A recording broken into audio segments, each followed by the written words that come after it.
I'm here at Link 2022, and I've got some guests with me who were guests at our conference. So Link 2022, this is the first time that we've done this event, and our developer relations team, we kind of got together and said, what kind of event would we actually like to go to? And one of the things that we brought up was that we love hallway conversations. So the big keynotes and stage presentations, things like that are great. Breakouts are great. But what we really like is when we go out in the hallway and start talking with other people and meeting them. And so we kind of had a challenge, like, what if we just made a whole conference that's basically a hallway track? And it seemed very ambitious at the time, and we were a little bit nervous starting out whether it was going to work out. But by the time we got here, we had a solid plan. It worked out great. I've been surprised personally in many ways. And so we're going to talk about that today. So I have Steve, Laura, Lynn, and Matt, and they were all attendees here. And I'm going to just kind of ask them about their impressions, and we're going to have a little dialogue, and we're just going to share how everything went. The good, bad, the ugly, whatever. It was awesome. So Steve, go ahead and introduce yourself, and we'll start out with you. Steve Buchanan. I'm a principal program manager at Microsoft, focused on Azure. And I'm an author. I've written like 8 books, 15 courses with Pluralsight. I speak at conferences, and I'm just happy to be here. You have a favorite technology, don't you? Kubernetes. Thanks for setting that up.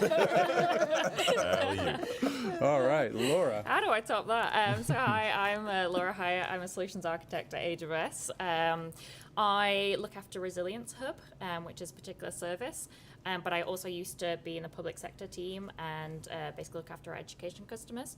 And also the big thing for me is that while I'm not a developer advocate, I love to teach other people about cloud skills, about AWS and upskill, and a big passion of mine is about junior talent as well. Awesome. Nice. And Lynn. Well, hello, everybody. I'm Lynn Langett, and I am an independent cloud architect and educator. I have many, many different educational resources on GitHub to many platforms. I'm a Microsoft Regional Director. I'm an Amazon Community Hero, and I'm a Google Developer Expert. So my world is cloud.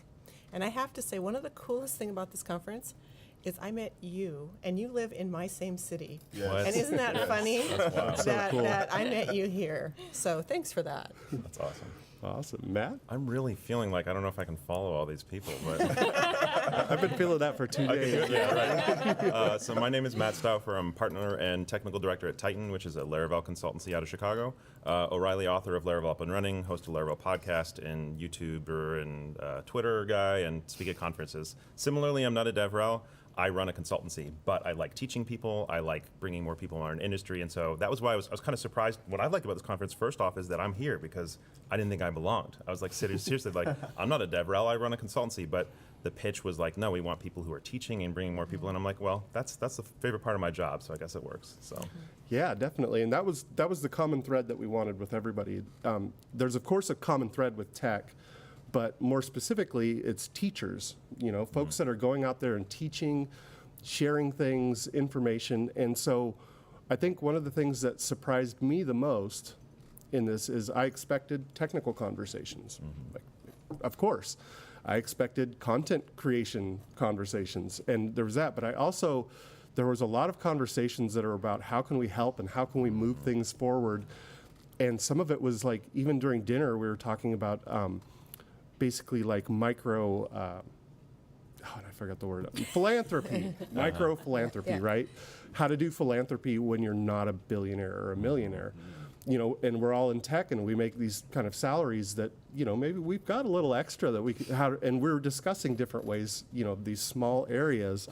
And that was something that I didn't expect, and everybody at our table was just like, oh, I do that too. We pay off kids' lunch money over here. And here's a thing where we can help people pay their water bills. And, Love that. And that was the kind of conversations that were going around. And I was like, this is so cool. Like, That's awesome. these are my people, Yeah. my people. We're all teaching and learning and moving things forward. And so that was probably one of the biggest surprises, was the conversation topics.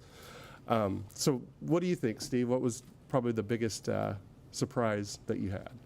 Just the biggest benefit was like meeting people. So meeting folks like Matt and Lynn and other folks, and also being surprised, right? Folks that I knew from other conferences and other communities, and just like showing up here. It's like Michael Jenkins. I turn around, when we were at one of the happy hours, and I'm like, Michael, and it's just the surprise, and just it's awesome meeting and being with all these people and having conversations and linking up. It's awesome. No pun intended there. but Link. You got it in there. yeah. So we should keep this name when we That's do a good it. name. Yes. Yes, yes. Awesome. Very cool. And Laura, what was your? Yeah, for me, I think so. I always think in whatever career you're in and whatever role in technology, in any career, to be honest, a big part is obviously, you want to like be an expert and obviously learn your craft, but it's also about the connections that you make, and that's going to really benefit you. And so I've had like ideas that I've been trying to work on sort of on my own, and literally today there's been conversations that I've had with fellow attendees and also with Pluralsight, and literally now I've kind of almost like unlocked how I can move forward with some of those. And so a lot of my sort of the ideas I've had is like how to sort of bring technology to new people. Like I said, I'm really into sort of upskilling junior talent and getting people into technology. And so for me, it's really great because I feel like I can then add value and help other people by stuff that I've learned today from like people who've been attending. And so I just think that's been amazing. Stuff that I've been stuck on for so long. Just had some conversations with people, and now I feel like I can move forward. So it's been amazing. Wow. Yeah, that is awesome. Well, I thought I had a good network, and then I came here. And, anybody watching this, you can do like me and just go on Twitter and look at the hashtag Link22. Yeah. I've been like frantically trying to make sure I follow everybody before Same. we leave today, because honestly, I mean, starstruck. I mean, like, you're here? Oh my God, really? I'm gonna listen because I like followed you for a really long time, and like you were saying, just learned a lot.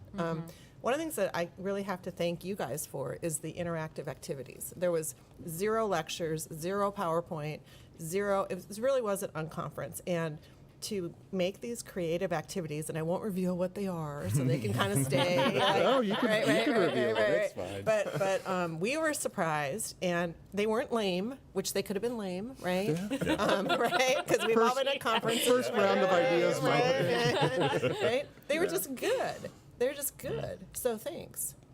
Awesome. That's good to hear.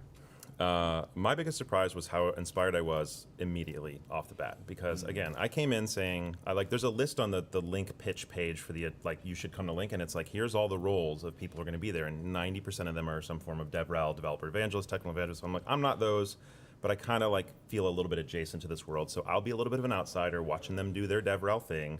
And the first person who spoke was Aisha Blake, who I know and love. So that wasn't a surprise. But the CEO of Pluralsight gets up. It's Aaron, is it? Yeah. Aaron gets up and immediately gives me goosebumps when he's talking about the story about his dad basically bringing an Apple IIe home and how he used this computer to basically bring people, including Aaron, into the tech industry. And I was like, oh, that's why I'm here. You got me, but it felt good, right? I felt seen, I felt understood, I felt like I'm supposed to be here. And it immediately changed my perspective of the conference, of the company. And again, we're not supposed to be just plugging Pluralsight. So this is not a pro Pluralsight statement, but for me to be in a place where I realized that, and I kept interrogating Pluralsight people, the people who have crew in the back of their shirt. I'm like, why are we really here? And the answer kept being, this isn't a quid pro quo thing. We're not trying to recruit you. We're not trying to get you to plug us. We just wanted to make a space for you to have a good experience, network with people, get these opportunities. And I was like, y'all really just want people to help people, and then to be having help with each other, helping more people. And so you mentioned that about the conversations around helping people. It felt so in earnest. One of the challenges we did was literally just write down on sticky notes what y'all want to talk about. That was it. No context, no explanation, no guidance.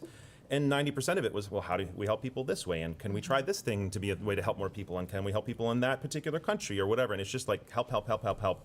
And when I describe to people what DevRel is as an industry, as someone who's not necessarily in it, they're always kind of but aren't they always really just trying to hit some metric? And I'm like, the best DevRels are really just trying to help people all the time. So to be in a space where that's the environment that we're in was really, really transformational. Yeah. Very cool. I sorry if I can just add a point Yeah, to that. absolutely. What I've really enjoyed as well, kind of similar to you, that I'm not a developer advocate, Right. I'm not in DevRel, but I suppose just by doing stuff online, kind of in that space, but on the peripheral. And I was kind of the same. I was like, oh, I'm not in this space technically. Yeah. But actually what I've learned by just talking to everyone here, that there are so many different types of roles, and it's not just like you are a developer advocate. You could be a developer advocate that's more on the side of solutions architect like me, or doing something else, doing more training or doing more like talks, and there's like so many different types of people. And again, it's great because again, there's like a space for everybody in technology. You don't have to be, you always think about that thing like, oh, unless you've been coding since you're like 9 years old, then Yeah. you can't be in tech. And that's not true. And I think today, just meeting all these people, like they're all doing different things, and it's just, for me, it's been really inspiring to know that like there is a space for everybody. Yeah, and I want to add on to what they both said. So it's really great to see Pluralsight invest in this and not just bring authors, right, to this Yeah. conference. Like there are folks that aren't authors. There are folks that have very high follower counts. There are folks that have very low follower counts. You got people from all kind of walks, right? And that's Yeah. great to see Pluralsight like invest in that, and that means that Pluralsight is investing in community and not just like self-serving. Like we're gonna bring our authors together, right? And Yeah. just the exposure and like you mentioned, the starstruck. Like there's people here that I haven't met that are on Twitter that do some pretty amazing things and at conferences and stuff. And it's like just being here and being able to network and soak up knowledge has been amazing. Yeah. Yeah, I mean, on that, just very quickly, I like as well how you just mentioned that it's not just also the people who are like the big influential names on Twitter or wherever. There's people here who've got 100 followers, but they're obviously very influential in the community and do amazing work. And so what I really enjoy is Pluralsight. It's not just going after the big names that will, promote Pluralsight because they've got 100,000 followers on Yeah. Twitter, and if they mention something, it'll go viral. So I really enjoy that as well. Nice. Yeah, one of the biggest takeaways that I had personally, and we'll go around tables with the biggest takeaway, but one of the biggest takeaways that I had personally is, I build content every day. It's what I do for my job, and I have struggles and I have problems. So I'm talking with these people about content. And, I've, of course, looked at this list, and all of us on the team have looked at this list. We knew who, they were, and I'm just like, well, here are the professionals, right? Like, here are the people who really know how to do it, really know how to lay it down. I'm going to talk to them and see, how they do things so easily and fluently, and found out that they struggle like I do. So it was a really cool personally to be like, it takes me so long to do this. And a lot of people are like, yeah, that's, yeah, us too. And I'm like, really? Because I just assumed you built a half-hour video a day, and or you wrote a chapter a day in your book. So, so for me personally, my biggest takeaway I think is that we're all working hard, and we're all doing it for the same reason. We're all being driven by teaching other people and learning. But it was kind of nice to know that I'm not the only person struggling and Yeah. things to build content. And so, what about you all? I guess we'll start with Steve. Yeah, Biggest you bring up a good point. There's a lot that goes into creating content. You have to know the tech first off, Yeah. and then you have to be willing to put yourself out there. And for anyone that wants to get started with blogging or creating content, just get started and do it. The communities are so welcoming. That's what I discovered early on when I was hesitant about starting to blog. But there's so much time that goes into creating the content. Even if you're just preparing a talk for a conference, if you're writing a book, there's a lot of late nights. You lose a lot of sleep. Creating courses, anything you do. And I really enjoyed having conversations with other folks that are creating content and just kind of learning okay, same struggles. I consider myself kind of new to this. Even after 15 courses, there are folks that have hundreds of courses, right? And so Yeah. they've been doing it for a lot longer, but finding out they have the same struggles is amazing. And then also getting tips on what they do and how I can improve my process and what I do. Yeah, definitely. Yeah, And I what- think for me, there's always that thing about imposter syndrome, Yes. and so you look at other people and you're kind of and obviously if you're looking at sort of the content, you're obviously you see the polished final result, but you don't see kind of the effort that went into it. And actually just learning from everyone, actually, as you said, no, actually everyone, there's always behind the scenes, it might have taken them, 5 hours to edit it or whatever, and they've made a mistake and had to redo it, but you never see that. Yeah. And I think one of the biggest takeaways for myself, and then for anybody who's kind of watching this wants to know, you might see the polished result and think, oh, I can't do that because keep making mistakes, but actually everybody does, but you just don't see that. And so basically just give it a go, give it a try, Yeah. and do it. Like, and we're all going to make mistakes, and even if you've been doing it for like 20 years, we're still going to make mistakes. Yeah. So I think that's like reassuring, like in that sort of imposter syndrome kind of world. To add on to that, one of the challenges involved creating content.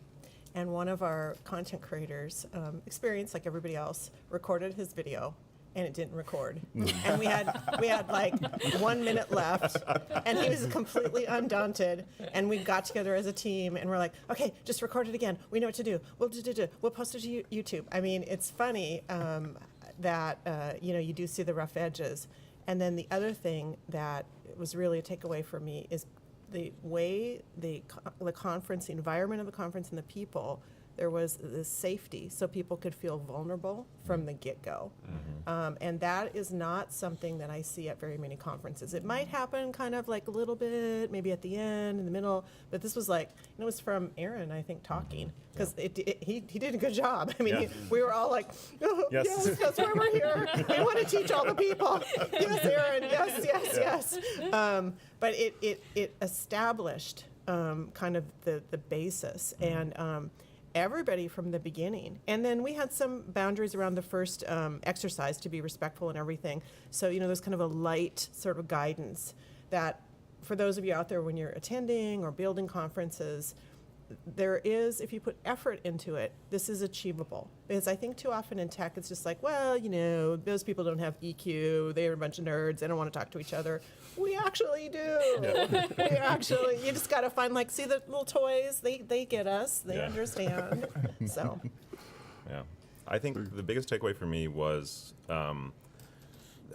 how much I didn't feel a part of this community and how much feeling like there are other people doing what I'm doing, it impacts my belief in what I'm capable of, if that makes sense. I don't know if anybody else, I'm sure some people feel this and others don't, but I think the value of having, I know tribe is overused, but having a value of having other people who are doing the same thing, who you feel like you can reach out to, who you've heard say, I have these same struggles or I have these same motivations even, I think has been incredibly helpful for me, just feeling a little bit less like I'm just paving a path and hope I'm doing it right because I don't have any idea what I'm doing, to wow, there's an entire group of people who have similar values, and it's not perfect overlap, but I was very surprised by how much impact that made on my confidence about what I'm doing and where I'm heading and all that kind of stuff. And so I think the biggest takeaway would be just how much impact it can make to have a group of people who you feel really aligned with, even if they're not in the perfect segment of the industry or the exact same title. Feeling like you're doing the same thing can really make a big difference. Awesome. So I think to wrap this up, we'll give some final thoughts to everybody watching, and I'll start. And so I would say my final thoughts are, before I came to this conference, I felt this way, but after I came to the conference, I felt even stronger that there is a huge community out there. If you're a teacher or if you're somebody who just enjoys creating content to teach people things, there's a huge community out there of great, great people, very welcoming. So I would say, even if you're an intern who happens to be a chapter ahead of the other interns around you, and you find yourself enjoying helping them get along, or if you're somebody that's been in tech for 30 years and you really enjoy doing brown bag lunches or instruction or writing blog posts, keep doing it, keep pushing forward, keep going on that journey to become a teacher, and join us. Get out on the internet and find this community of people, because they're amazing people who have the same why that you do, which is to go out and teach. So start now. Go to GitHub Pages and fire up a blog. It's free, whatever. And so I'll start with you again, Steve, for your final thoughts for everybody. Yeah, so final thoughts are just, everyone has something to share, something to contribute. And, no matter what level you're at, if you've just started 6 months ago in tech, or if you've been in tech for 20 plus years, you still have something to contribute. And just get started, right? Whether it's a blog or, maybe speaking at a user group or going on a podcast, or, there's going to be value in what you share, and someone's going to find value in that. And so just get started. I think for me, the sort of what I want to share with everyone is that you don't have to do what everyone else is doing as well. Like everyone has a place, and so you might think, oh, but everyone's doing this amazing thing and I'm not very good at that, like whatever technology it is or whatever. But actually your experience and what you bring to the table is value to somebody else, and so you can like add value there. So you don't have to do what everyone else is doing just because that seems like the popular thing. And there's going to be people out there who want to learn from you because you hold more knowledge than that one even if it's one person that you've helped one person. And so I think that's really important. Awesome. Okay, I'm going to talk to the women because I've been doing this for a long time. 5% of the contributions on GitHub are women. Let's change that. Just commit it. Just commit it. Start small. You know, if you want to be part of an open source project, work on the documentation, and the committers will really appreciate it. Also, in terms of sharing technical content, my little hot tip here is to use microblogging platforms like dev.to. I love sharing little short tips. I call it long Twitter, basically. And it's so easy. It's like, I found this, right? It's just so, like what everybody else is saying here. Just share the little tips and grow the knowledge. And ladies, just commit. I know we haven't mentioned this yet, but some of the things that y'all said kind of triggered this thinking about this. Many people I've met here felt like they wouldn't be invited to a place like this because they've not made it to that certain level. So we're talking about imposter syndrome, and most of them, it's not, they didn't all point to Aisha Blake, but a lot of them did. But regardless, Yeah. there are people who go out of their way to find. You said there's that one person who's one chapter ahead, right? There are people who are going out of their way to find that person who's one chapter ahead and then to resource them and connect them and stuff like that. So I think for those of us, even if I feel like I've only been doing this for a minute or you've been there, we have prominence, we have power, we have position, we have reputation that we can also pass off to other people. So I'd say for those of us who have even in some modicum of reputation, there's a lot of examples that I've seen happen at this conference of people who either have those stories or who are doing, like the number of times someone say mentee. Like they're out, these people are out here mentoring people and stuff like that. And probably the person who, I'm not name names, but the person who I've heard of the most prior, she spent almost the entire time talking about what she does with her mentees. And you can see that that's the life she's living. So if I was gonna encourage anything, like hear all the encouragement for those of y'all who are coming up, but the rest of us, even if we're still on our way up, like look out for those opportunities to bring other people along with you Yeah. because they're gonna really benefit from it. Yeah, absolutely. Well, thank you all for joining me here. Thank you for going to the conference and joining on very short notice to talk about this. I really appreciate it. And thank you all for watching. And yeah, we'll have a great afternoon. Thank you Thanks, so Jeremy. much. Thank It's you. been awesome. Thank you. Yeah.